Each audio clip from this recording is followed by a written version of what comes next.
Hey guys, for my second attempt, I was thinking of using only the metallic and the neon color, not the other darker color with the white and the black. And I'm also thinking that maybe if I pour more of the black paint off the canvas, then maybe I'll have less negative space and more cells everywhere. So if you're a cell freak lover, this one might be for you. So I'll go set my camera up and I am going for this.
Well, that was fascinating and fun.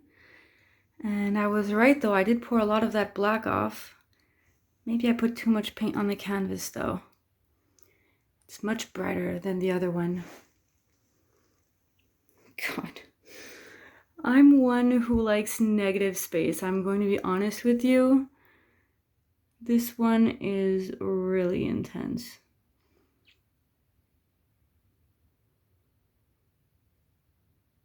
It's fun though.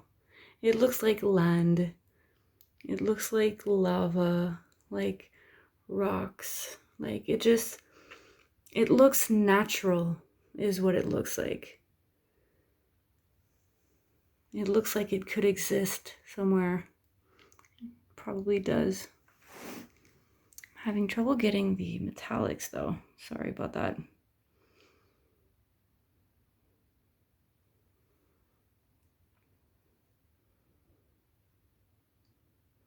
Interesting.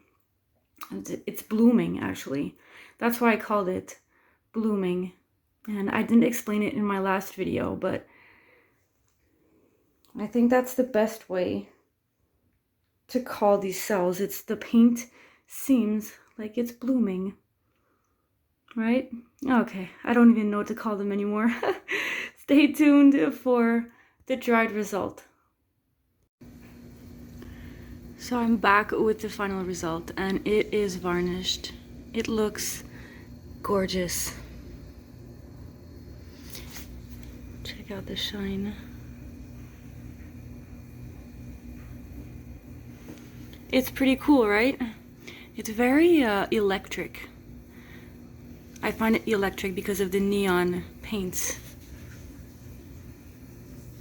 Super awesome. And you guys wanted to see them both beside each other, the one from the video before and this one, and check it out. I love the negative space and the overall look of this one. And I know some of you guys are going to prefer this one.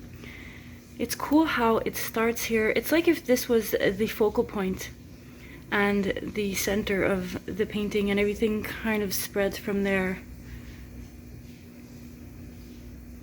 Pretty cool.